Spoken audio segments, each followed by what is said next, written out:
그게 지난주에 말씀드렸지만 고린도 교회에서 바울에게 보낸 편지가 있었어요. 그렇죠? 분명히 그게 고린도전서 7장부터 나오는 결혼과 이혼 이런 문제에 대한 문제부터 그 뒤에 우상 제물에 대한 문제, 그 다음에 나오는 예배에 대한 문제, 이런 거는 고린도 교회에서 바울에게 이 문제는 어떻게 해결하면 좋겠습니까? 라고 보낸 그런 내용에 대해서 바울이 답한 거예요. 그래서 그런 경우에는 항상 바울이 못못에 대하여는 이런 식의 표현을 썼어요. 그것은 그 사람들이 물어본 질문에 대해서 답할 때 그런 표현을 썼어요. 저는 그 질문인지 알고. 자, 지금 이제 고린도전서와 고린도후서를 우리가 이제 하고 있습니다. 고린도전서 중에서 제가 지난주에 이제 분량으로 평가해 볼 때 제일 많은 지면을 할애하고 있는 문제가 소위 고린도 교회의 major problems였단 말이에요. 이게 중요한, 좀 더 중요한, 좀 더 문제가 있는 심각한 그런 문제였다 이렇게 보는 거예요. 그 중에 1장에서 4장까지의 다른 문제가 분파 문제. 그 분파라는 것은 근본적으로 헬라인들이 지혜를 추구하는 성향으로부터 출발해서 나온 거죠. 보니까 자기가 생각할 때는 어떤 지도자가 더 지혜가 출중하고 말을 잘한다. 이런 것 때문에 어떤 특정한 지도자를 더 훌륭하다고 자랑하고 하는 그런 문제가 생겼다 말이에요. 그렇죠? 그런 게 이제 첫 번째 문제였었고. 그 다음에 또 그 세 가지의 큰 분량으로 볼 때 큰 문제 중에 두 번째 문제는 우상제물에 대한 문제였었어요. 바로 지난주에 했던. 그것은 우상제물을 말씀드렸다시피 우상에게 바쳐진 고기였었는데 그 시대에 많은 우상에게 바쳐진 고기는 그냥 시장에 나와서 팔리게 되었다라는 거예요. 우리 원산지 표기하게 돼 있잖아요, 지금.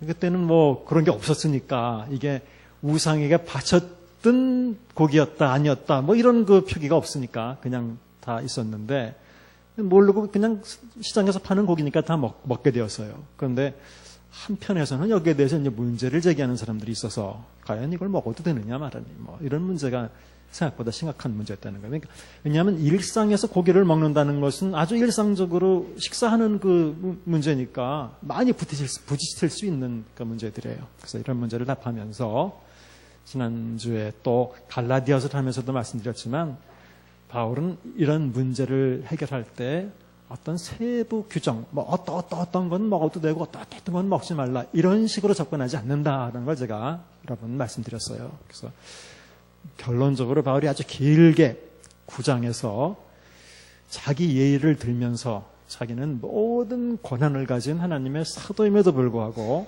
그 사도로서 누려야 될 수 있는 당연한 권리조차도 사람들을 얻기 위해서 자기는 포기했다. 하다못해 그냥 월급을 받으면서 자기가 생활할 수 있는 그런 권리까지도 자기는 포기하고 일을 하는 것이었다. 그런 자체가 중요한 게 아니라 이렇게 누구든지 그 기본적인 생각이나 동기나 이런 자체는 자기를 위하는 게 아니라 다른 사람들을 얻을 수 있다면 다른 사람들을 위해서라면 내 권리까지 포기할 수 있는 그런 태도를 가져야 된다. 그러니까 무슨 우상 제물 이런 거 아무것도 아니라 그랬죠. 그런 거 먹을 수 있는 건 문제도 아니라는 거예요. 하지만 혹시나 그것 때문에 얻을 수 있는 사람을 못 얻게 되거나 어떤 사람이 그걸로 인해서 양심이 마음이 다치거나 이런 문제가 올 수 있다면 너희들이 스스로 삼가주는 게 옳은 것이다. 이런 그 결론을 내렸죠. 그래서 모든 것이 가하나 모든 것이 유익한 게 아니다. 이런 표현을 썼습니다. 자, 그러면 이어서 또 어떤 문제가 고린도 교회에 있었는지 한번 살펴보도록 하겠습니다. 이제 11장으로 들어가서 고린도서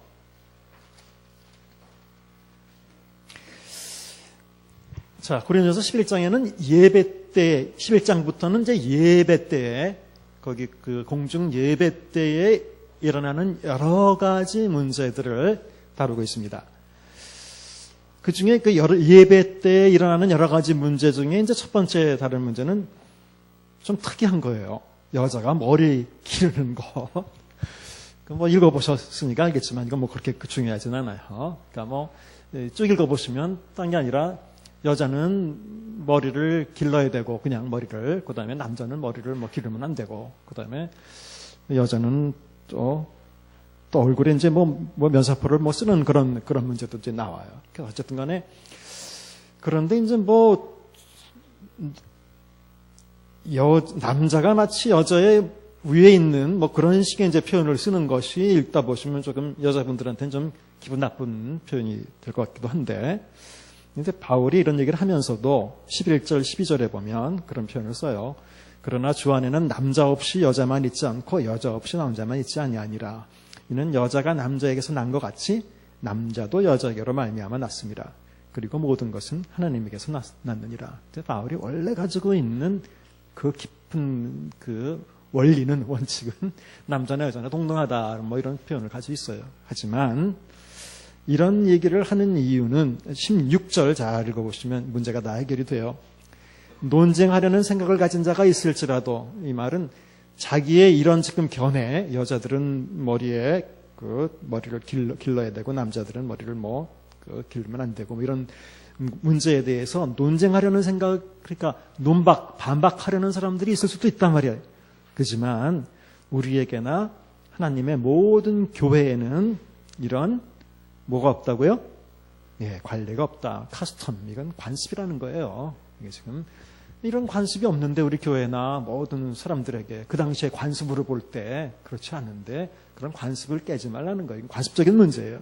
그러자면 조선시대 때 기독교가 들어왔는데 그러면 기독교 그 당시에 목사나 신부가 상투를 다 잘라라 이렇게 얘기하겠어요? 아니잖아요. 관습이잖아요. 그거는. 교회 다니는 사람 상투 안 자르는 게 맞단 말이야. 그 당시에 관습이라면. 그건 너무나 이것을 무슨 다른 의미로 받아들이지 마시고 이것은 관습적인 문제다 말이에요. 그래서 그런 관습을 깨트리려는 그것도 별로 좋은 것은 아니다. 그 다음 문제는 예배 때 성만찬에 대한 문제예요. 성만찬에 대한 문제인데 이거 얘기가 참 어떻게 보면 별 희한한 문제가 다 있다 이런 생각이 들어요. 뭐냐면 자 20절 보통 그 당시에는 성만찬을 하기 전에 애찬이라고 그래서 집에서 다 이제 먹을 걸 하나씩 해가지고 와서 나눠서 식사를 같이 하죠. 그러니까 식사를 한 다음에 성만찬을 같이 했어요. 보통 같이 이렇게 연결됐어요. 또는 대중 공중 식사를 같이 하기 전에 성만찬을 하든지, 이건 뭐 두 가지 경우가 다 가능했어요. 아니면 식사를 하고 난 다음에 성만찬을 하든지. 그런데 사람들이 내용인즉슨 읽어보시면 어떤 사람 좀 먼저 오는 사람들이 있고 어떤 사람 좀 나중에 오는 사람들이 있어요. 먼저 온 사람들이 식사를 다 나눠가지고 와서 미리 다 먹었다는 거예요. 그러니까 나중에 온 사람들이 와보니까 먹을 게 없고 하나도 없다는 거예요. 식사를 못 한다는 거예요. 근데 여기서는 정확하게 그런 표현은 나와 있지 않지만 그 시대의 관습이나 이제 이런 걸로 볼 때 또는 그 시대의 사회상이나 이런 걸로 볼 때 주로 먼저 와서 식사를 할 수 있는 그룹들은 좀 부자, 귀족들 이런 사람들이 할 일 없잖아요. 밥 만들고 이런 거 그런 것도 다 하인들이 다 해다 주는 거 아니에요. 그래서 갖고 와서 할 일 없으니까 이제 막 먼저 먹는. 또 좀 가난하고 이런 사람들은 늦게까지 일해야 돼요. 그러니까 일이 조금 더 늦어져요. 그리고 자기네들이 또 먹을 것도 어떻게 보면 준비해 오기도 해야 되고 또 아예 가난한 사람들은 먹을 거 못 준비해 가지고 오고. 근데 이건 나눠 먹는다는 데 의미가 있는 건데 애찬이라는 것은 그래 먼저 온 사람들이 다 먼저 먹어버렸다는 거예요. 그래서 나중에 온 사람들이 먹을 게 없다는 거예요. 이런 일이 있었다는 거예요. 참 그것까지 다 이제 문제예요. 자, 21절 보시면 20절부터 그런즉 너희가 함께 모여서 주의 만찬을 먹을 수 없으니 이는 먹을 때에 각각 자기의 만찬을 먼저 갖다 먹으므로 어떤 사람은 시장하고 어떤 사람은 취함이라. 너희가 먹고 마실 집이 없느냐? 너희가 하나님의 교회를 업신여기고 빈궁한 자들을 부끄럽게 하려 하느냐? 이 두 가지 문제인 거죠. 하나님의 교회를 업신여긴 거고 또 빈궁한 자들을 부끄럽게 만든 거예요. 그러면서 이제 주의 만찬은 주께 받은 것은 주께서 잡히시던 날 밤에 떡을 떼고 이렇게 하는 건데 26절 떡을 먹으며 이 잔을 마실 때마다 주의 죽으심을 그에 올 때까지 전하는 것이라 하면서 27절 잘 보세요. 이거 많이 여러분들이 이 구절에서 잘못 오해하고 있는 경우가 많이 있는데 그러므로 누구든지 주의 떡이나 잔을 합당하지 않게 먹고 마시는 자는 주의 몸과 피에 대하여 죄를 짓는 것이니라. 사람이 자기를 살피고 그 후에 이 떡을 먹고 잔을 마실지니 이런 말 때문에 이제 그 주에 만찬을 할 때 뭐 내가 생각할 때 죄 있다고 생각하는 사람은 먹지 마라, 또는 무슨 특별한 무슨 뭘 잘못한 사람은 먹지 마라, 뭐 여러 가지 여기에 대한 뭐 해석이 있을 수 있는데, 이 앞뒤의 문맥으로 본다면 그런 얘기가 아니에요. 여기서는. 그러니까 여기서 자격 없는 사람은 딴 사람들이 아니에요. 이렇게 먼저 와서 자기 거 다 먹어버려서 뒤에 와서 식사할 것도 없게 만드는 이런 사람들이 자격 없는 사람들이에요. 이거는 완전히 예수님의 어떤 것 어떻게 보면 그 죽으심의 본질적인 의미, 희생이나 나눔이나 뭐 이런 거에 대한 어떤 본질적인 의미를 훼손하는 어떤 행위이기 때문에 그런 사람들은 합당하지 않게 주의 잔을 마시는 거예요. 그러니까 이 성찬식을 하기 전에 아까 말씀드린 대로 애찬을 했다고 말씀드렸잖아요. 식사를 나누고. 이때 벌써 죄를 진 거나 마찬가지예요. 먼저 와서 교회 와서 다 먹어버리고 해서 어떤 사람은 취하고 또 어떤 사람은 나중에 먹을 게 없고, 그래서 교회를 업신여기고 빈궁한 자를 부끄럽게 하는 그런 어떤 일을 만들었다는 거예요. 뭐 요즘은 있을 수 있는 현상이 아니죠. 요즘은 우리 이렇게 애찬을 하는 게 아니기 때문에. 그래서 지금 여기서는 성찬식에 대한 말을 하고 있지만 실제로는 애찬 때 사람들이 먼저 와서 먹고 하는 바람에 가난한 사람들이 와서 먹을 게 없어서 문제가 생겼다. 이제 여기에 대해서 지적을 하고 있는 겁니다. 그래서 보세요. 33절 결론을 내리잖아요. 이게 무슨 문제인지 얘기하고 있잖아요. 그런즉 내 형제들아, 먹으러 모일 때에 서로 기다리라. 그래서 좀 철저하고 기다리고 나눠서 먹고 이래야 되는데 그렇게 못했다는 얘기예요. 이건 다른. 그래서 34절, 만일 누구든지 시장하거든 집에서 먹을지니 이는 너희의 모임이 심판받는 모임이 되지 않게 하렵니다. 그래서 잘못 오해하시면 게 다른 얘기 같은데 그렇지 않고, 주의 만찬에서 자기를 살펴야 된다고 여기서 말하고 있는 앞뒤의 문맥은 바로 이렇게 그 전에 애찬 때에 식사를 나눠야 되는데 그렇게 못하고, 이건 하나님의 만찬을 할 수 있는, 주의 만찬을 할 수 있는 준비가 안 돼 있다는 거예요. 그런 마음 자세 가지고 희생하지 못하고 절제하지 못하고 나누지 못하고 사랑 없는 마음 가지고 어떻게 주의 만찬을 할 수 있느냐라는 거예요. 그러니까 여러분, 우리는 이제 이런 상황은 아니니까 여러분들 주의 만찬 할 때 괜히 또 뭐 다른 이유로 나는 주의 만찬에 나를 살피고 먹어야 된다 그러니까 괜히 또 다른 걸 가지고 또 나는 자격이 없어 뭐 있어 그렇게 말하지 마세요. 이건 지금 그런 그 고린도 교회에 있었던 독특한 문제예요. 그 다음에 그 3대 큰 문제 중에 첫 번째 큰 문제는 분파 문제였다고 말씀드렸고, 두 번째 큰 문제는 우상제물 문제였다고 말씀드렸는데, 그 세 번째 큰 문제가 이제부터 또 들어가는 12장부터 14장까지 들어가는 성령의 은사 문제예요. 12장부터 14장까지.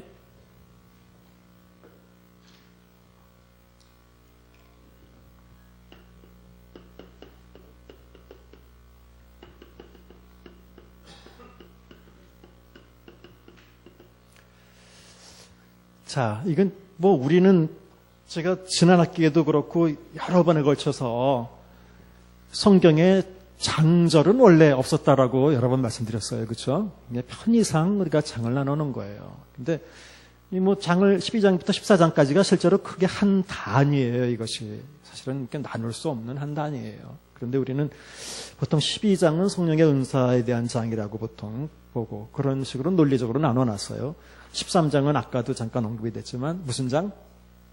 사랑의 장이라고 우리가 이제 보통 뭐 이름을 붙였고, 이제 14장에는 본격적으로 주로 방언 문제에 대해서 다루고 있어요.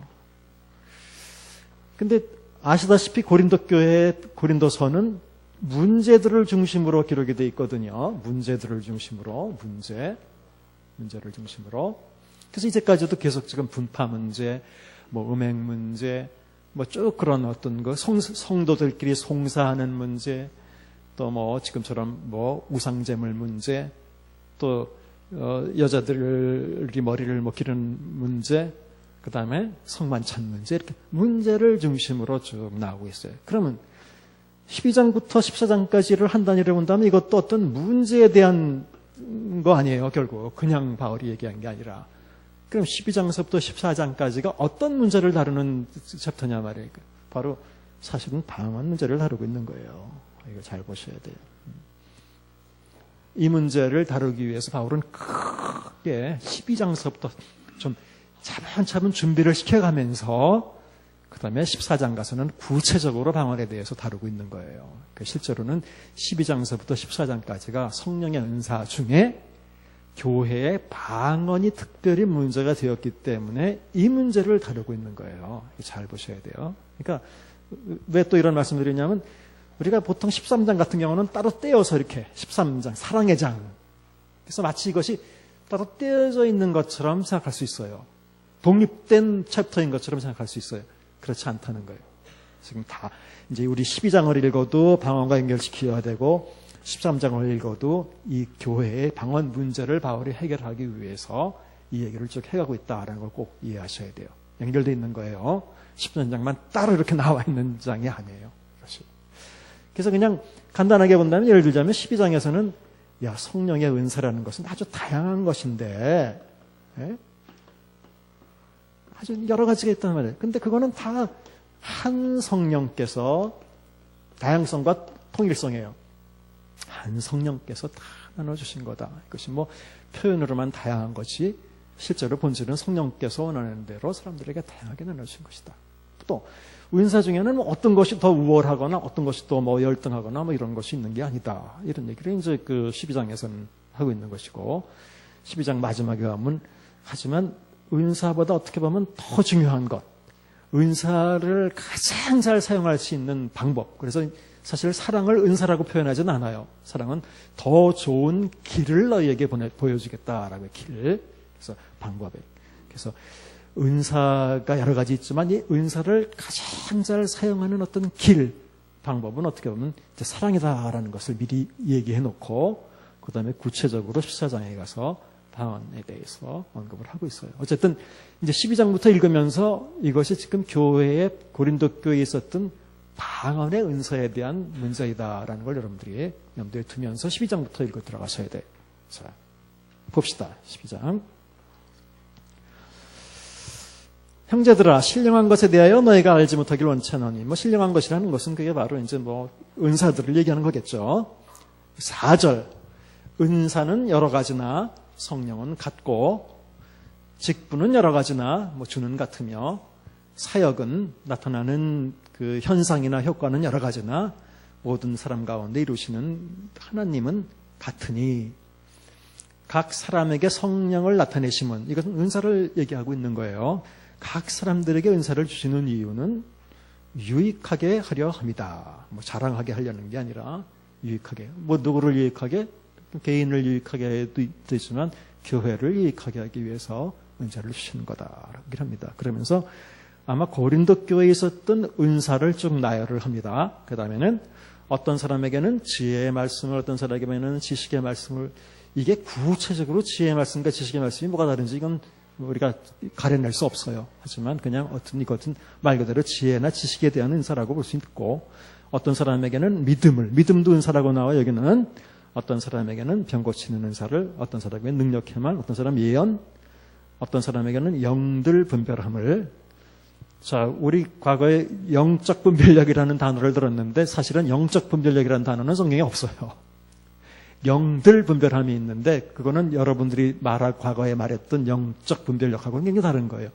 보통 그 성경에 없는 그 영적 분별력이라는 표현은 말 그대로 생활을 하면서 신앙적으로 좀 민감하거나 하나님의 뜻이나 이런 데 대해서 좀 민감해 있어서 판단을 하는 뭐 이런 것들을 영적 분별력이라고 표현하는데 뭐 그런 단어는 어쨌든 없고, 여기서 영들 분별함이라는 것은 말 그대로예요. 이게 악령인가 하나님의 영인가 이런 것들을 분별할 수 있는 그런 걸 말하는 거예요. 다른 사람에게는 각종 방언 말함은, 어떤 사람에게는 방언들 통역함을. 이게 의도적인 건지는 몰라도 쭉 보시면 실제로 방언의 은사에 관련된 것이 순서를 볼 때 맨 마지막에 자리 잡고 있죠. 뭐 이것을 특별히 우월하다, 뭐 그렇지 않다 이렇게 말할 수는 없지만 어쨌든 은사를 나열하는 가운데서 방언에 관련된 것을 맨 마지막에 일단 언급을 했어요. 근데 은사는 이것뿐이냐? 그건 몰라요. 이것은 지금 아마 고린도 교회 교인들에게 주어졌던 은사들을 쭉 나열했던 것 같습니다. 바울은 에베소서는 이제 딴 데 가보면 조금 이렇게 말하는 부분이 다른 부분들도 있어요. 이 모든 일은 같은 성령이 행하사 그의 뜻대로 각 사람에게 나누어 주시는 것이라. 자, 은사라는 말은 영어로 뭐라 그러죠? 혹시? 카리스마는 영어를 말하라 그래도 헬라어가 막 나오시네 이제는. gift라고 해요. gift는 말 그대로 선물이에요. 선물. 하나님의 은사라는 선물. 카리스마라는 것도 선물이고 선물이다 말이에요. 선물은 값없이 준다는 것이고 주고 싶은 사람의 마음으로 주는 것이지 강요해서 받는 건 선물이라고 보기 힘들어요. 그렇죠? 요구해서 받는 것은. 그러니까 여기도 분명하게 한 성령이 그의 뜻대로 하나님의 뜻대로 주시는 게 은사다 말이에요. 선물이다. 각 사람에게 나눠주시는 거다. 이건 뭐 요구한 것도 아니고 자기가 그냥 원한다고 되는 것도 아니고 하나님의 뜻대로 되는 것이다. 자, 이제 이 뒤로 들어가기 전에 왜 여러 가지 문사들 중에서 방언의 은사가 교회의 문제가 되었을까? 왜 다른 은사가 아니라? 그건 아마 현대로 옮겨봐도 여러분들이 대강 짐작을 하실 수 있을 거예요. 현대에도 아마 여러 가지 은사들이 있어도 아마 좀 가장 눈에 띄고, 그렇죠? 자, 보세요. 여기 뭐 믿음의 은사라는 것도 있고 무슨 지혜의 말씀의 은사라는 것도 있는데 어떤 사람이 지혜의 말씀의 은사를 받았는지 안 받았는지를 명확하게 평가하는 게 쉽지 않을 거예요. 뭐 퀴즈 뭐 10개를 내서 그 중에 9개 이상을 맞히면 뭐 예를 들자면 아니면 무슨 뭐 IQ 검사를 해가지고 뭐 140 이상으로 나오면 뭐 그런 어떤 수적인 어떤 뭐 그 평가 기준이 있기 전에는 이거 쉽지 않아요. 그렇죠? 어떤 사람은 저 사람은 지혜 은사를 받았다 안 받았다, 지식의 은사를 받았다 안 받았다. 믿음의 은사 그것도 어디까지 믿으면 믿음의 은사가 있는 것이고 또 어디까지 믿지 못하면 믿음의 은사가 있지 않은 것인가 이런 걸 평가할 수 있는 게 쉽지 않죠. 그런데 방언의 은사는 어떤 사람이 받았다 안 받았다는 게 그냥 드러나죠. 그렇죠? 물론 이제 현대에 와서 방언이라는 게 뭐 그 진짜 방언도 있고 뭐 보통 얘기하는 대로 그냥 뭐 보통 랄라 방언 따따 방언 그러죠. 뭐 그런 그냥 뭐 랄랄랄라만 하고 따따따따만 하고 어떤 사람들은 그냥 그 똑같은 어휘 몇 개만 그냥 계속 반복해서 말하면서 그걸 모르겠어요. 저는 뭐 그걸 내가 객관적으로 평가할 수 있는 문제는 아니니까. 그러니까 뭐 한쪽에서는 뭐 하나님이 주는 방언이 있고 또 뭐 그렇지 않은 방언이 있다라고 뭐 그런 걸 또 분별하면서 다니는 사람들도 있잖아요. 어쨌든 하지만 말이 특이한 어떤 우리가 이해할 수 없는 어떤 말을 계속 말하는 거니까 그거 좀 신비한 어떤 현상이니까 현대에 와서도 다른 은사는 몰라도 그런 은사를 가진 사람은 그냥 기도만 방언 교회에 와서 기도하고 그러면 그냥 알잖아요. 그렇죠? 그래서 아마 이렇게 눈에 가장 띌 수 있고 가장 쉽게 사람들에 의해서 은사를 가졌다는 것을 평가받을 수 있는 그런 은사이기 때문에 뭐 눈에 띈 것이고 또 이제 눈에 띄면서 어떤 문제가 생기냐면 본인도 그런 거예요. 다른 사람이 평가할 때도 저 사람은 그 은사가 있네. 어떤 은사를 특정한 은사를 가졌다는 것이 눈에 띄니까 왜 나는 없지? 뭐 이런 생각을 얼마든지 하게 되고 반대로 그런 은사를 가진 사람들은 자기가 가졌다는 데 대해서 굉장히 분명하니까 방언을 한다는 것에 대해서 자부심을 갖기도 하고 자랑하기도 하고 얼마든지 이런 현상이 뭐 현대로 옮겨봐도 그것은 쉽게 우리가 왜 방언이 문제가 다른 은사들보다 문제가 될 수 있는 가능성이 많았는가. 그건 쉽게 눈에 띄고 볼 수 있고 알 수 있고 평가할 수 있고 하는 뭐 그런 은사이기 때문에 얼마든지 그것이 가능했던 게 아닌가 이런 생각이 들어요. 언제 그런데 은사를 쭉 나열하는 가운데서 여러 가지 은사를 나열하는 가운데서 바울은 맨 마지막 뒤쪽의 은사를 방언 은사를 거기다 넣고 있어요. 자, 그러면서 12절부터는 몸은 하나인데 많은 지체가 있고 몸의 지체는 많으나 한 몸인 것 같이 그리스도도 그러하니라. 그러면서 일단은 은사를 가진 사람이 여러 종류로 많을지라도 그게 하나다는 말이에요. 이 한 몸이라는 것을 강조하고 개인이 아니다. 그건 은사를 가진 것은 개인이 아니라 합니다. 교회를 위해서 은사가 필요한 거다 그런 얘기예요. 우리가 유대인이나 헬라인이나 종이나 자유인이나 다 한 성령으로 침례를 받아 한 몸이 되었고 다 한 성령을 마시게 하였느냐. 몸은 한 지체뿐이 아니요 여럿이니 일단 몸으로 이해를 합니다. 교회를. 바울은 계속해서. 자, 근데 잘 읽어보세요. 만일 발이 이르되 발이 나는 손이 아니니 몸에 붙지 아니하였다 할지라도 이로써 몸에 붙지 않은 것이 아니요. 자, 이것은 뭘 얘기하냐면 일종의 은사적인 열등감을 가진 사람들의 그 말이에요. 발이 생각할 때 손이 뭐 발보다는 더 많은 일을 한다고 볼 수 있죠. 그러니까 손을 보니까 비교를 해보니까 나는 왜 손이 못 됐을까? 나는 이 몸에 붙지 않은 거네. 몸에 속하지 않은 거네. 이렇게 말할 수 있느냐 말이에요. 발이 손과는 다른 역할을 하더라도 손과 발이 함께 한 몸이지. 손이 아프면 발도 아픈 거고 같이 병원에 같이 가는 거고 어떻게 보면 다 한 몸에 속한 것이지. 이것은 은사하고 여러분들이 연결해서 보시면 돼요. 소위 그냥 아주 쉽게 옮긴다면 발 그러면 아마 이거 지식의 말씀을 가진 그 은사를 가진 사람이 눈에 김방 안 띄니까 그 사람은. 근데 손 그러면 어쩌면 이것이 이제 방언 가진 사람들을 의미하는 걸 수 있어요. 험한 건 눈에 띄는 은사를 명백하게 은사가 졌다는 게 표현되니까. 그러니까 방언의 은사를 못 받은 사람들이 방언의 은사를 받은 사람들을 보고 야 이건 나는 교회 도대체 교인에 속한 거냐 아닌 거냐. 나는 이거 뭐 그리스도인이냐 아니냐 제대로 된 그리스도인이냐 아니냐 이런 생각을 가질 수 있다는 거예요. 하지만 은사라는 것은 한 몸 안에 이런 여러 지체와 똑같은 거기 때문에 발이 구태여 손이 아니더라도 그 사람도 똑같이 몸의 일부분이다라는 거예요. 그러니까 특정한 눈에 띄는 은사를 갖지 않은 사람이라도 스스로 그런 거에 대해서 열등감을 갖거나 그럴 필요 없다는 그런 문제를 이렇게 다루고 있는 겁니다. 똑같은 얘기 16절 귀가 이르되 나는 눈이 아니니 몸에 붙지 아니었다 할지라도 그런 게 아니란 말이에요. 똑같은 말인 거예요.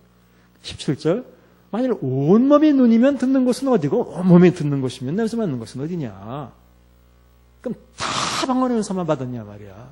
그게 뭐 다양해야 이게 그런 오히려 서로 역할을 하는 것인데. 그래서 18절 그러나 이제 하나님이 그 원하시는 대로 지체를 각각 몸에 두셨으니 만일 다 한 지체뿐이면 몸은 어디냐. 이제 지체는 많으나 몸은 하나다. 하나님이 원해서 다 필요한 대로 이렇게 다 주신 것이다. 자, 이제는 반대 얘기예요. 21절 눈이 손더러 내가 너를 쓸데없다 하거나 또는 머리가 발더러 내가 너를 쓸데없다 하지 못하리라. 이건 반대 얘기예요. 이것은 특정한 어떤 은사를 가진 사람이 여기서는 아마 방언의 은사를 가진 사람을 염두에 두는 거라고 볼 수 있어요. 이 사람이 방언 못 받은 사람이라고 너 교회에서 별로 쓸모도 없는 사람 아니냐 말이야. 너 진짜 그리스도인 맞냐 말이야. 이렇게 할 수 없는 거라는 거예요. 아까는 이제 받지 못한 사람이 가진 열등감 이것도 잘못된 것이고 특정한 은사를 가진 사람이 가지는 어떤 우월감 그것 때문에 다른 사람들을 정죄하거나 또는 자기가 더 우월하다고 생각하는 그런 문제에 대해서 말하고 있는 거예요. 그렇게 말할 수 없단 말이에요. 그뿐 아니라 22절 더 약하게 보이는 몸의 지체가 도리어 요긴하고 우리가 몸에 덜 귀히 여기는 그것들을 더욱 귀한 것으로 입혀주며 쭉 보면 그냥 일반 사람들의 예를 드는 겁니다. 이 몸에 약한 부분이나 또 좀 이렇게 흉한 부분들은 메이크업을 하든지 옷을 입든지 해서 가리죠.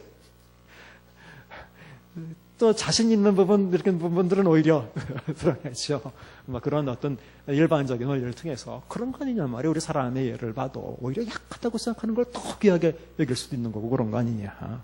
어쨌든 간에 중요한 것은 24절 아름답지 못한 23절 우리의 몸에 덜 귀히 여기는 그것들을 더 귀한 것으로 입혀주고 아름답지 못한 지체는 더 아름다운 것을 얻느니라.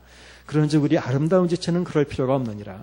오직 하나님이 몸을 고르게 하여 부족한 지체에게 귀중함을 더하사 중요한 것은 몸 가운데 분쟁이 없고 이 분쟁이 없어야 된다는 게 1장부터 나오는 이제 중요한 문제예요. 분쟁이라는 말이 분파, 분열 이런 말 똑같은 단어예요. 오로지 여러 지체가 서로 같이 돌보게 하셨느니라. 이게 원리다 말이에요. 이 개인으로 생각하지 말고 어떤 은사를 받았다는 것은 교회 하나 이것이 한 몸이다라고 하는 입장에서 생각해봐라 말이에요. 그것은 손이 영광을 받으면 발도 영광 받은 것이고 그런 것이지 그게 서로 시기하거나 부러워하거나 아니면 다른 사람들을 자기보다 못하다고 생각하거나 이런 문제가 아니라는 거예요. 그건 한 몸이기 때문에. 따라서 분쟁이 없고 서로 같이 돌아봐야 된다. 발이 아프면 손이 가서 만져줘야 되는 거고 손이 못하면 발이 해줘야 되는 것이고 그런 것은. 그래서 만일 한 지체가 고통을 받으면 모든 지체가 함께 고통을 받고 한 지체가 영광을 얻으면 모든 지체가 함께 즐거워하느니라. 이건 너무 우리 몸으로 볼 때 너무 당연하지 않느냐 말이에요. 손이 아프다고 발이 아픈 거나 똑같은 거, 몸 전체가 아픈 거나 똑같은 거 아니냐. 그러니까 즉 이거 지금 은사로 연결해서 여러분들이 이해하셔야 된다는 거예요. 이것을 어떤 특정한 은사가 있는 사람이 있다고 해서 그것이 내가 부러워할 문제도 아니고 그러한 은사를 가진 사람이 다른 사람보다 또 자신을 우월하다고 생각하는 것, 이것도 잘못인 거예요. 그건 다 같이 서로 고르게 서로 돌봐야 되는 것이 교회 안에서의 어떤 은사의 사용이다라는 거예요. 자, 그 다음에 다시 그 다음에는 직분을 또 말을 해요. 사도와 선지자와 교사와 이런 것들을 또 세웠는데, 또 여기서도 각종 방안 말하는 것은 맨 마지막에 열거합니다. 그러면서 다 사도이겠느냐, 다 선지자이겠느냐 하면서 마찬가지.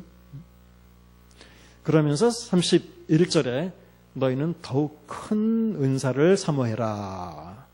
내가 가장 좋은 길을 너에게 보이리라 하면서 이제 13장으로, 이 장은 원래 없었다고 말씀드렸어요. 이게 나눠놨으니까. 그러니까 이제 13장에 따로 있는 게 아니에요.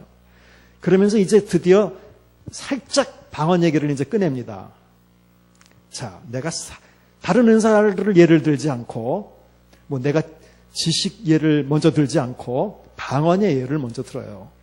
내가 사람의 방언과 천사의 말을 할지라도, 우리 지금 그 성경에는 이렇게 사람의 방언과 천사의 말, 그러니까 무슨 사람의 방언이 따로 있고 천사의 말이 따로 있는 것처럼 이렇게 번역이 되어 있지만 실제로 그렇지 않아요. 이것은 여기서 천사의 말이라는 그 말과 사람의 방언이라는 방언 한 단어로 되어 있어요. 여러분 영어 성경 보면 그냥 쉽게 이해하실 거예요.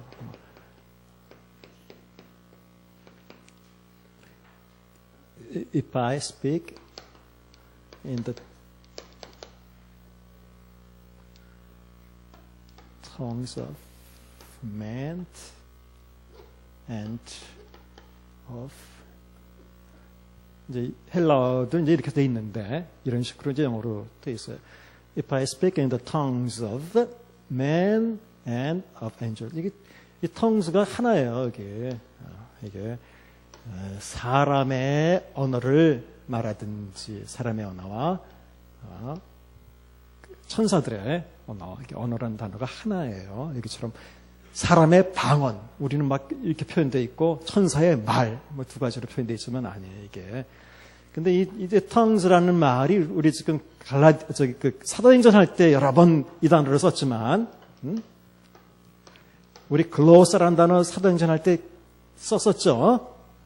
그렇죠? 네, 그래서 이것이 원래 두 가지 뜻이 있어서 혀라는 뜻과 언어라는 뜻이 있다라고 말씀을 드렸어요.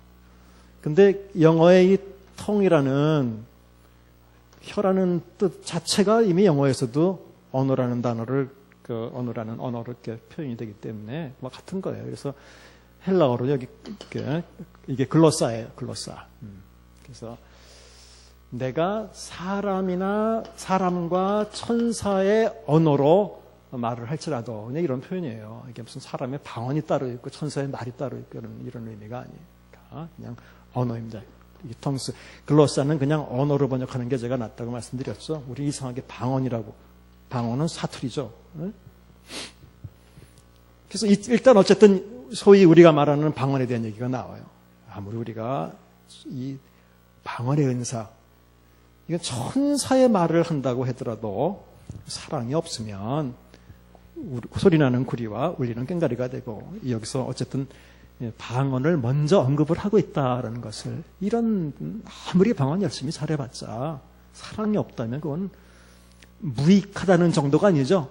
울리는 꽹과리, 오히려 그거는 노이즈라는, 그거는 완전히 소음이라는 거예요. 이것은 단순히 무익하다는 걸 넘어서는. 또 예언진 그 다음에 나와요. 두 번째는 예언을 하고 모든 비밀을 아는 지식을 가지고, 또 앞에 나온 그 은사들을 다 열거하는 거예요. 또 믿음의 은사도 있죠. 믿음이 있어도 사랑이 없으면 자기 예를 들어서 내가 아무것도 아니다 말이에요. 또 내가 내 있는 모든 것으로 내어주고, 이렇게 구제라는 단어는 사실은 사용이 안 됐어요. 내가 다 내어주고 또 내 몸을 그냥 불사르게 내어줄지라도 사랑이 없으면 내게 아무 이익이 없다. 그래서 이 은사보다 은사를 잘 활용하는, 그러니까 은사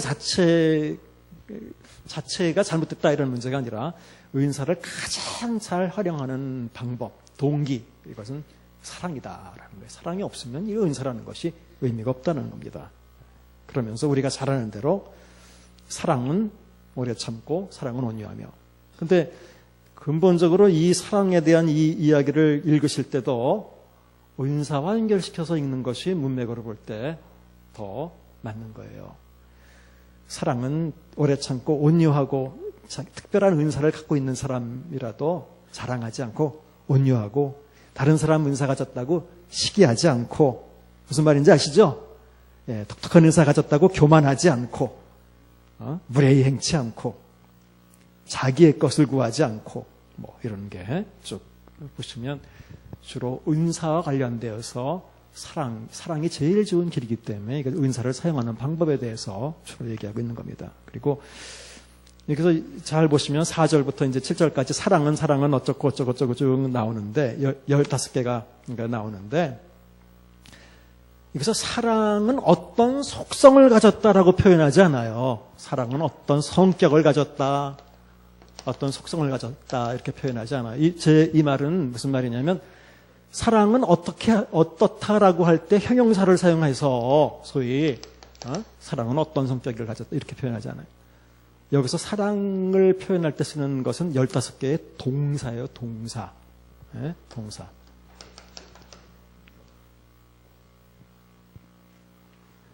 단순히 사랑의 속성이 어떻다라고 전해주려고 바울이 하는 게 아니에요.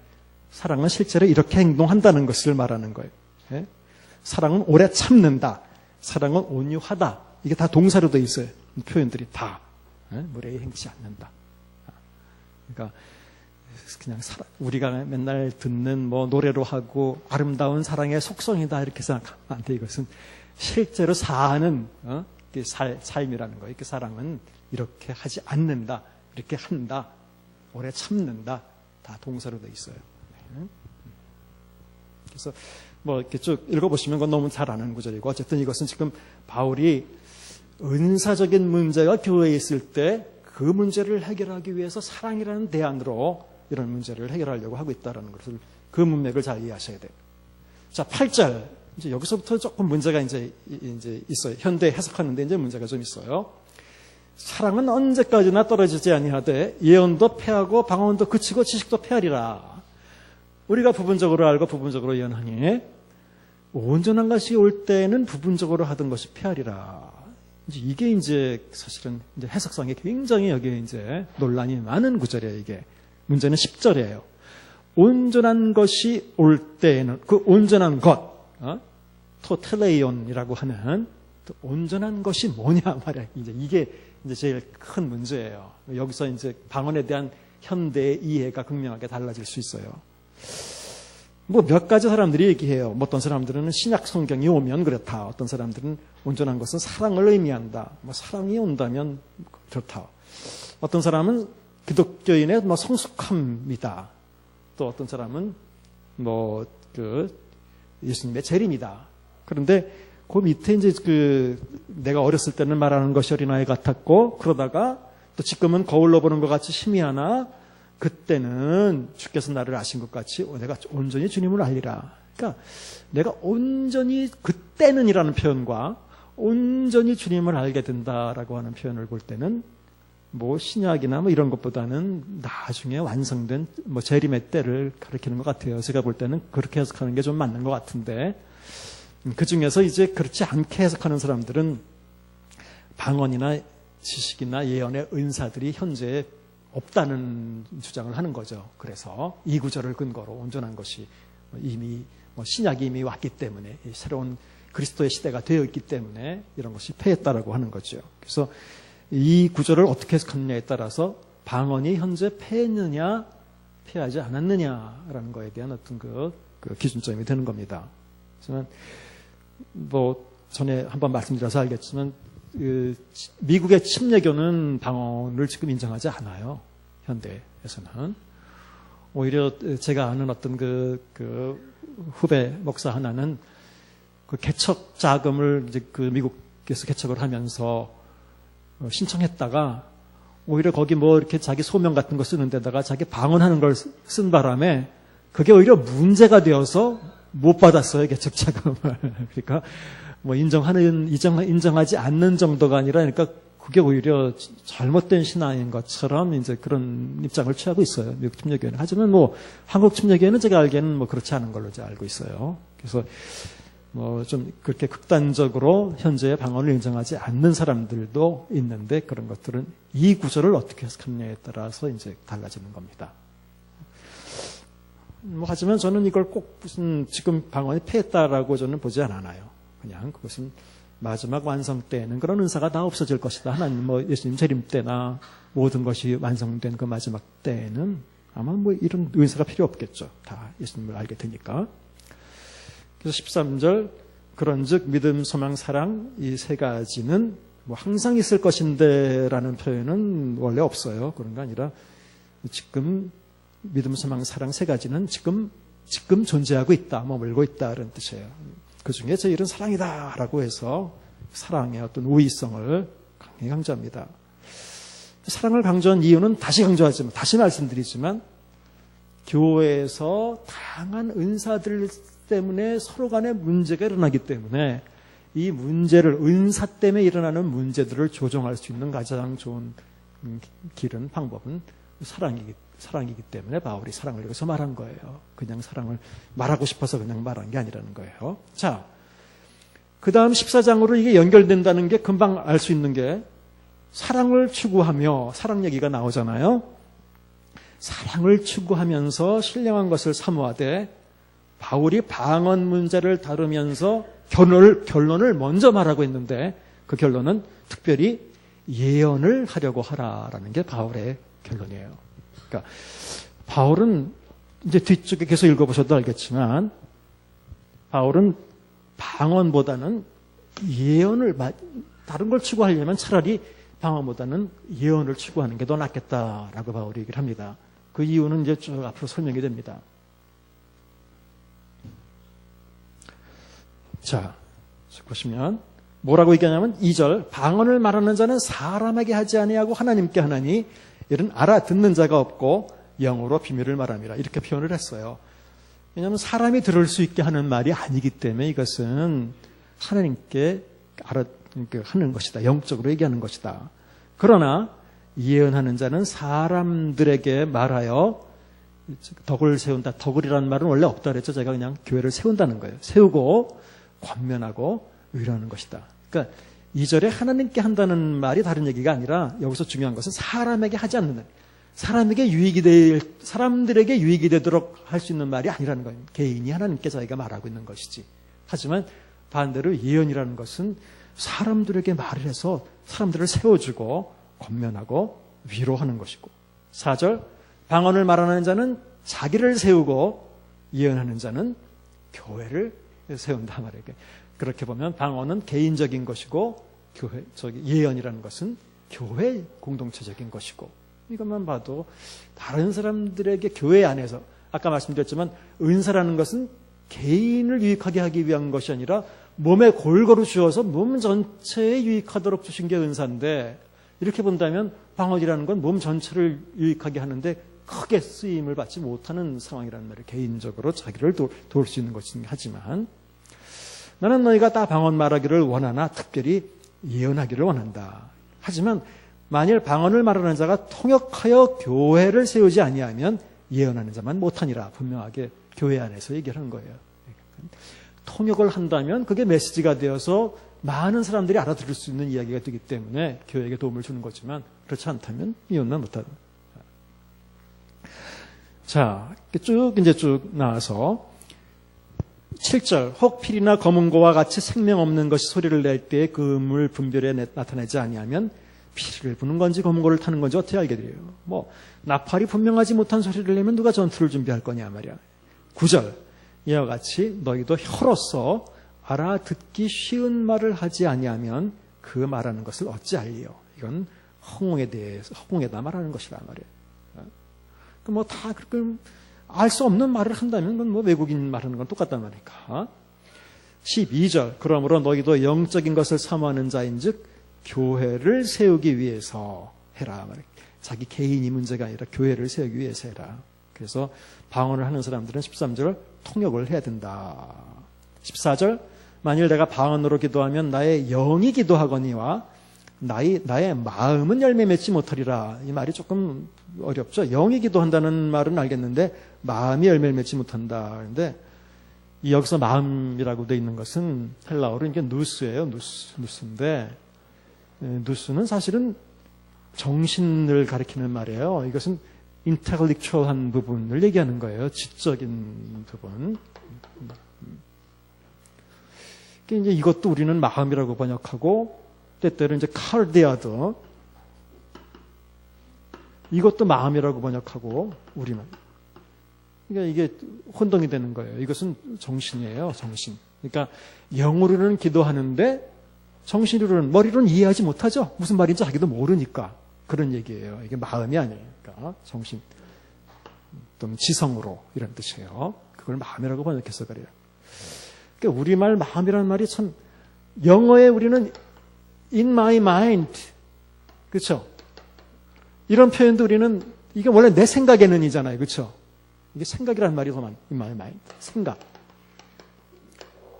이건데 우리는 어떤 때 마인드도 마음이라고 어떤 때는 번역하고 마음대로 또 전에 말씀드렸지만 사실 카르디아는 영어로도 heart라고요.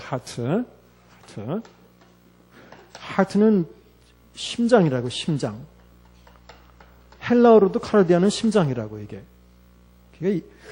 이거는 우리말로 그냥 마음이라고 번역해가지고는 그게 거의 그런 느낌이 안 들어요. 그러니까. 이게 굉장히 좀 정확한 용어가 없는 것 같아요. 이게 심장. 내가 온 마음을 다해. 이 심장인데 원래 심장. 영어로도 heart란 말이. 그래서 우리는 정신도 마음이라고 얘기하고 그냥 이 심장도 마음이라고 얘기하고 이런 것이 정확히 전달이 안 되는 것 같아요. 어쨌든 여기서는 영어로는 기도하는데 정신으로는 이게 내가 그 말의 뜻을 알지 못하기 때문에 정신으로는 무슨 열매를 맺지 못한단 말이니까. 그러면 어떻게 하면 좋겠느냐? 내가 영어로도 기도하고 또 정신으로도 기도하고 영어로도 찬송하고 또 내 생각으로도 찬송할 수 있으면 더 좋지 않겠느냐 말이니까. 그러니까 알지 못하는 걸 어떻게 하냐 말이야 도대체. 그래서 아는 걸로. 18절 내가 너희 모든 사람보다 방언을 더 말함으로 하나님께 감사하노라. 그렇다고 방언 자체에 대해서 바울이 은사가 아니라고 말해본 적도 없고 이 12장부터 14장까지를 통해서 또 방언 필요 없다라고 말해본 적도 없어요. 자기가 방언을 더 많이 말하기 때문에 감사한다고 말했어요. 하나님의 은사 중에 하나이기 때문에. 하지만 19절 그러나가 이제 문제예요. 그러나 그 다음에 또 중요한 문구가 뭐냐면 교회에서 이게 문제. 이게 결정적인 그 얘기예요. 그러나 교회에서 이거예요. 이게 중요한 거예요. 지금 바울이 지금 다루고 있는 문제는 교회에서 소위 사람들 많이 모였을 때 방언을 말하느냐, 방언으로 기도하느냐, 안 하느냐 이런 문제를 지금 바울이 다루고 있는 거예요. 개인이 혼자 기도하면서 방언으로 말하든 안 하든 그건 뭐 자기 말하면 뭐 많이 하도 뭐 영어로 기도한다니까 좋은 거예요. 근데 그럴 경우에도 이왕이면 정신까지 같이 열매를 맺으면 자기가 이해할 수 있었다면 더 좋을 뻔했는데 그건 어쨌든 바울도 자기가 개인적으로 방언을 많이 말하기 때문에 감사하다고 말해요. 하지만 문제는 교회에서 다 같이 있는 이런 자리에서 많은 사람들이 있는 자리에서 내가 남을 가르치기 위하여 마음으로 깨달은 마음으로 그러니까 여기서 마음이라는 게 아까 얘기한 대로 생각, 정신이에요. 이해한 대로 사람들이 이해할 수 있는 대로 5마디 말을 하는 것이 1만 마디 방언으로 말하는 것보다 나으니라. 최소한 교회에서는 공예배 때나 많은 사람들이 같이 모여 있을 때는 방언으로 10,000마디 말하는 것보다 알 수 있는 말로 5마디 하는 것이 더 낫다라고 분명하게 얘기하고 있습니다.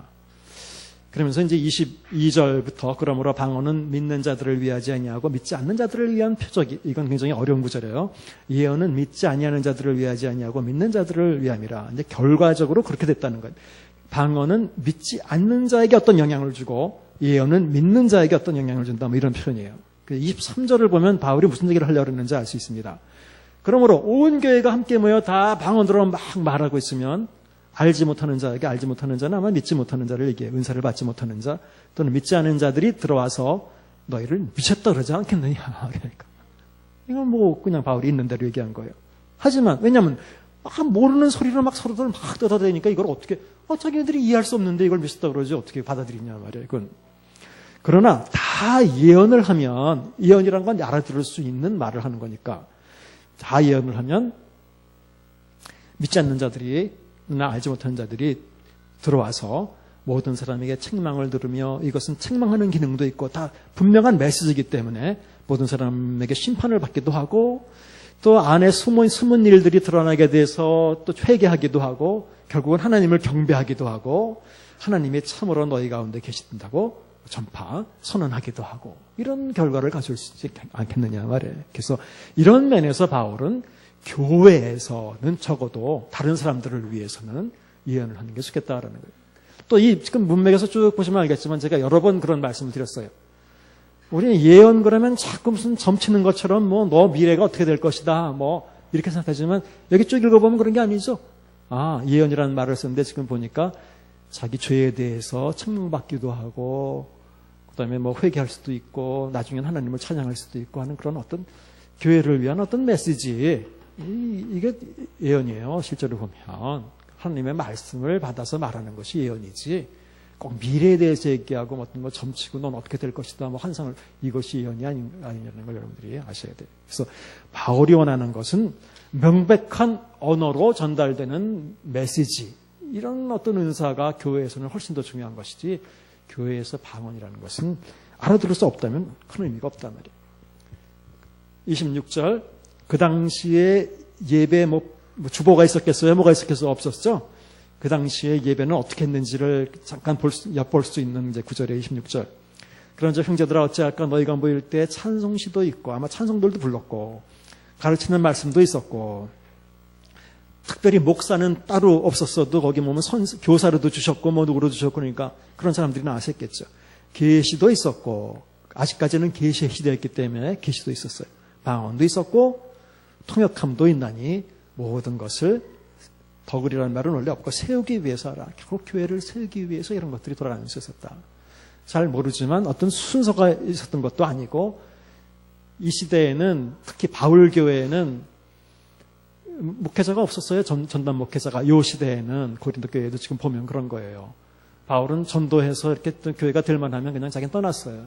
그리고 교회가 알아서 자기네들은 돌아갔어요. 알아서. 평신도들이. 그런데 어떻게 돌아갔느냐? 이때는 은사를 중심으로 돌아갈 수밖에 없었다는 거예요. 어떤 사람들은 교사로, 어떤 사람들은 뭐 선지자처럼 그런 직분을 주셨고 그런 은사를 주셨기 때문에 그래서 찬송도 부르다가 어떤 그 교사로서 은사를 받은 사람은 나와서 또 자기가 뭐 말씀도 이렇게 자기가 받은 은혜대로 또 가르치기도 하고 그 다음에 예언을 받은 사람은 또 교회에 또 와서 선포하기도 하고 또 방언 받은 사람도 선포하기도 하는데 그건 해석 못하면 안 되니까 특별히 교회에서는 통역을 해야 그럴 경우에 이제 방언을 말하게 되고 그래서 그런 식으로 자유롭게 교회 예배가 진행됐다는 걸 볼 수가 있어요. 이 시대에는 좀 철저하게 그냥 그 은사 중심으로 어떤 직분 중심, 그 직책이나 뭐 책의 조직 중심이 아니라 은사 중심으로 이런 게 돌아가는 것이죠. 자, 그래서 이럴 경우에 27절 누가 방언으로 말하거든 두세 사람이나 많아야 세 사람이 그러니까 최대한 세 사람 한꺼번에 10사람씩 나와가지고 하면 이거 정신없어서 안 되고 이제 그런 걸 얘기해 주는 거예요. 차례를 따라서 순서대로 이렇게 방언 말하라 그러고 너무 정신없잖아요. 막 서로 이 말했다 저 말했다 이 사람 말했다. 그리고 한 사람이 통역을 해라. 근데 28절 만일 통역하는 자가 없으면 어디에서는 교회에서는 잠잠해라라는 거예요. 교회에서는 혼자는 할 수 있었지만 교회에서는 의미 없잖아요. 그게 자기와 하나님께 말할 것이요. 그러니까 집에 가서 혼자 기도할 때는 해도 된다. 통역을 할 수 있으면 교회에서는 통역을 하라고. 그 다음에 29절 예언하는 자는 마찬가지 둘이나 셋이나 말하고 다른 이들이 또 예언도 분별하라고 이렇게 나오고, 또 마침 곁에 앉아 있는 자들이 다른에게 계시가 있으면 먼저 하던 자들은 잠잠해라. 그러니까 좀 질서 있게 이런 것들을 하라는 것이 바울의 이제 원칙이에요. 이런 것들은. 쭉 보시면. 그렇게 33절. 하나님은 무질서의 하나님이 아니에요. 오직 화평의 하나님이시니라. 그래서 막 중구난방으로 그냥 막 이렇게 그 예배가 진행되도록 하지 않고 이렇게 순서에 따라서 질서 있게 이것을 잘 해결하도록 하라는 거예요. 그러니까 방언에 대한 얘기는 이 정도에서 이제 바울이 그친 것인데, 이 방언, 다시 말씀드리지만 이 방언 문제를 다루기 위해서 바울은 12장부터 14장까지 그 많은 지면을 할애해서 또 13장에 그 사랑에 대한 이야기를 이렇게 쭉 하고 은사 문제를 다루기 위해서 그랬어요. 현대에도 방언에 관한 그 문제, 비슷한 문제들이 뭐 얼마든지 교회에서 좀 일어날 수 있을 거라고 생각하고, 방언의 은사 때문에 뭐 어떤 교단은 무조건 모두가 다 방언 받아야만 되는 것으로 가르치기도 하고, 또 꼬마 아이들한테 방언 받는 법을 가르치기도 하고, 그렇잖아요. 뭐 방언을 따라하게 해서 뭐 가르치기도 하고, 이건 완전히 비성경적인 거예요. 너무나 비성경적인 거예요, 이것은. 그리고 뭐 이 중에서도 방언의 은사를 가지신 분들이 있을 텐데, 성경대로라면 방언의 은사를 절대로 성경이 뭐 잘못된 것이라고 말하지 않아요. 바울도 감사한다 그랬어요. 그러니까 대신 교회에서 다른 사람이 듣는 데서 방언으로 기도하는 것은 별로 좋은 것은 아니에요. 성경대로 볼 때는.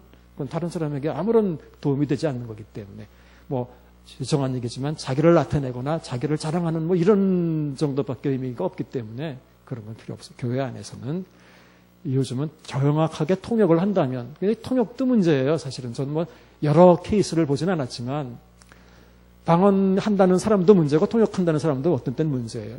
방언하는 사람은 똑같은 문구를 계속 반복해서 말하는데, 통역은 할 때마다 새롭게 다르게 이렇게 하게 돼요. 실제로 그런 경우 뭐 저도 뭐 많이 들어봤어요. 그러니까 참 이런 게 현대에서 그러니까 그런 면에서 방언이라는 게 정말 어떻게 분별을 해야 될지 모르겠어요. 정말 그런 게. 그러니까 방언 자체도 그렇고 통역도 그렇고 쉽지 않은 문제예요. 어쨌든 성경에서는 분명하게 통역이 있어서 이게 교회를 위한 정말 유익한 메시지가 될 수 있다면 그것은 교회에서 할 수 있다 말이에요. 하지만 그렇지 않으면 교회에서는 방언으로 기도하거나 남들이 듣게 방언을 하는 것은 좋은 것은 아니다. 또한 방언의 은사는 여러 가지 나열된 은사 중에 나열된 중에 제일 마지막에 나열되어 있을 수 있었죠. 그러니까 은사 중에 그냥 그런 하나에 불과하다. 특별히 여러분들이 방언을 위해서 기도하거나 그럴 필요는 없다고 생각해요. 하나님이 원하시면 주는 건데 기도한다고 주고 기도 안 한다고 안 주시고 그런 거 아닐 텐데 말이에요. 그러니까 방언의 은사보다는 이렇게 실제로 교회를 세우는데 실제로 도움이 될 수 있는 그런 은사를 가지는 게 더 좋다고 생각이 됩니다. 자, 조금만 쉬었다 하겠습니다.